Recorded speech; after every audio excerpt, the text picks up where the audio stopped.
Hello everyone, welcome. Welcome to SV Union High School and Junior College.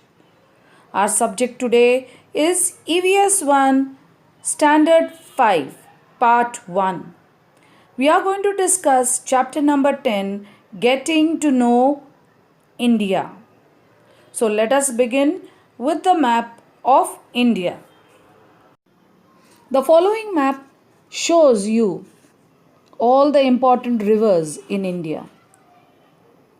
We are familiar about various names of the rivers in India because most of them are mentioned in the patriotic songs and especially in the national anthem that we sing.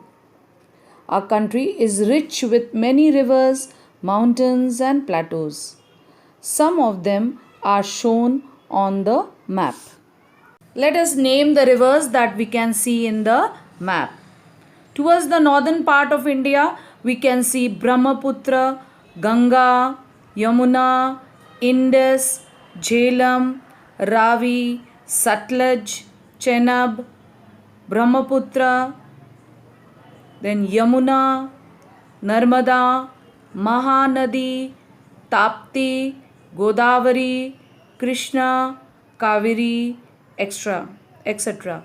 These are some of the rivers that we can see on the map. They have their tributaries too. You can see, children, the Indian subcontinent is surrounded by water on all the three sides and it tapers towards the south. This part is called the Indian Peninsula. Now we can see, children, the rivers that originate in the Himalayas, they flow towards the southern direction, like River Jhelum, River Ravi, River Chenab, and River Satluj join the River Indus and they flow to the southern part of the Indian continent. At the same time, River Ganga flows eastwards, River Narmada flows westwards. When Ganga flows southwards, Godavari and Kaveri flows eastwards. India is blessed with a very good coastline and it begins from the Gulf of Kutch and ends at West Bengal.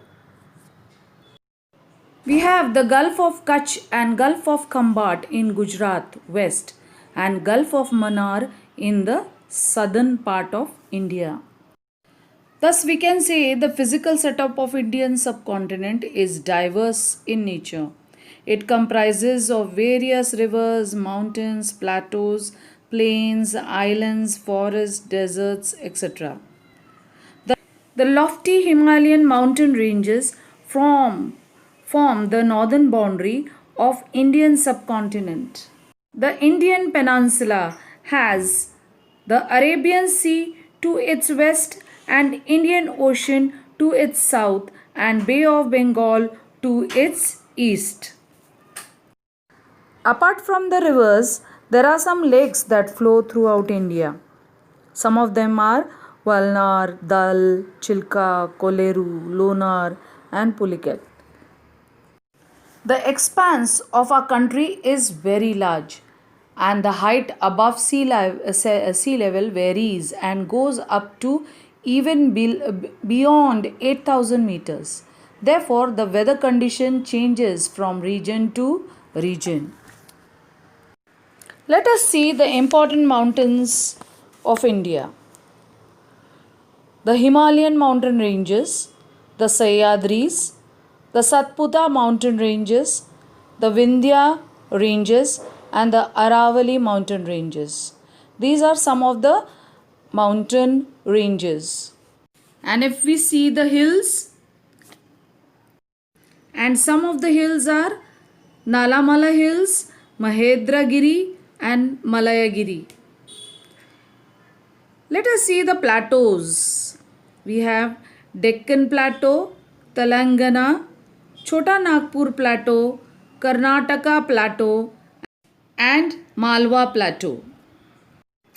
Apart from the mainland, several group of islands also form part of the Indian territory.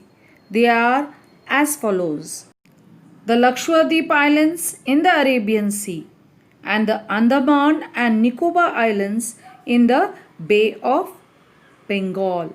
Other coastal mainlands near the Indian mainland. The location of these islands is strategically important from the defense point of view. Several historical sea forts can be seen along the Konkan coast near Maharashtra. The forts were built on some of these islands off the coast for safeguarding the coastal areas. India is a democratic republic. The capital of India is New Delhi. Considering the area, Rajasthan is the largest state in India and it is followed by Madhya Pradesh. Maharashtra is in the third place and Goa is the state with the smallest area. Altogether, we have 29 states in our country, India. India has a vast area and the height of various landforms spread over these areas varies a lot. The highest peak is more than 800 meters in height. The vast area and the variation in height leads to different weather conditions in different regions. Due to this, there are a wide variety of plants, animals, and birds in the Indian subcontinents. Variety is also seen in the crops cultivated in different regions. The primary crops in different regions of India are Northern India, wheat. Wheat grows in abundant in the northern part of India. And in southern India and coastal region, rice is grown in abundant. In central India, we have jawar grown on a large scale. The diversity in weather, the flora and fauna and the crop cultivated have significant effect on the lifestyle, customs, traditions and culture of the people of India. There are people of different caste, tribes and religion living in our country. They speak different languages. Also, there are differences in the food, clothing, festivals and their celebration in different regions. Let us try to answer these questions with the help of the map given on page 49. From where will we obtain saffron? In India, saffron is grown in the state of Jammu and Kashmir. In which state is tea grown? Tea is grown in the states of Assam and West Bengal. Where are cloves? Or find the route taken to bring cloves into our state and trace it. Cloves are grown in the states of Kerala and Tamil Nadu. And the shortest route to get cloves from there in Maharashtra is through the national highway along the western coast of India. Find the state in which apples are grown. In India, apples are grown in the states of Jammu and Kashmir and Himachal Pradesh. Find the route to deliver oranges from Nagpur to Bikaner and trace it. From Nagpur, oranges can be first transported along the north-south corridor till it reaches the border of the state of Uttar Pradesh. From there, it can be transported along the national highway connecting the north-south corridor to Bikaner. Find a route to deliver coffee and mangoes to West Bengal and trace it. Coffee is grown in the state of Karnataka and Kerala. For delivering it to the West Bengal, first it is transported via National Highway till Chennai and from there via the Golden Quadrilateral route connecting Chennai to Kolkata. Mangoes are grown in the southern part of Maharashtra. They can be delivered to West Bengal via National Highway passing through Mumbai, Nasik, Nagpur, and Kolkata. How will you send onions from Maharashtra to Arunachal Pradesh? Onions are grown in northern part of Maharashtra.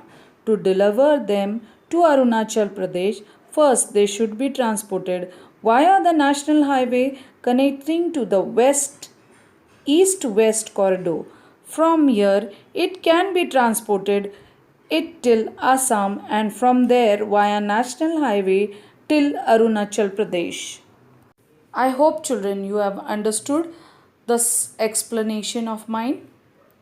I expect you to go through the lesson thoroughly and, with the help of map given on page number 47, write down the names of the states and capitals of India. Thank you, children, and take care of yourself.